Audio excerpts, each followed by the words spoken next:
नमस्कार मंडळी, मी पायल. Mummy and मितांशा cooking चॅनलवर तुमचं मनापासून स्वागत करते. व्हिडिओ स्किप करू नका, कारण तुमच्यासाठी एक छोटंसं सिक्रेट आहे, ज्यामुळे ज्वारीची भाकरी अगदी मऊ, फुललेली आणि कधीच तुटणार नाही. गरम तव्यावर फुलणारी आणि सुगंधाने घरभर दरवळणारी ज्वारीची भाकरी आज आपण अगदी सोप्या पद्धतीने बनवणार आहोत. एका परातीत ज्वारीचं पीठ घ्या आणि त्यात चिमूटभर मीठ टाका. आता हळूहळू कोमट पाणी घालत पीठ मळायला सुरुवात करा. पीठ मऊ, गुळगुळीत आणि एकसारखं होईपर्यंत छान मळा.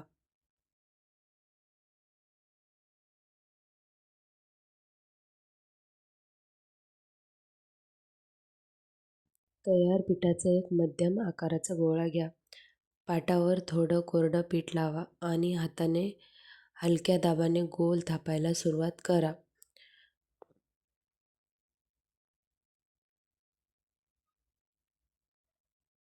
भाकरी समान जाडीची ठेवा. हळूहळू थापत मोठी आणि पातळ भाकरी तयार करा.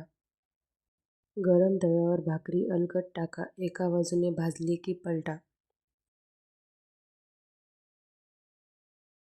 अजून एक भाकरी बनवून दाखवते. हळूहळू थापत हलक्या हाताने भाकरी थापायला सुरुवात करा.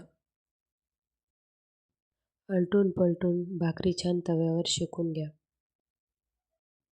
नंतर ती जाळीवर किंवा थेट गॅसवर फुगवून घ्या. दोन्ही बाजूने छान भाजून घ्या. गरमागरम ज्वारीची भाकरी तयार आहे. तूप, ठेचा किंवा पिठल्यासोबत खा आणि आनंद घ्या. आवडली तर नक्की करून पहा.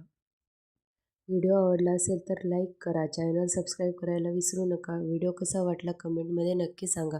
भेटूया उद्या अशाच एका व्हिडिओमध्ये. बाय.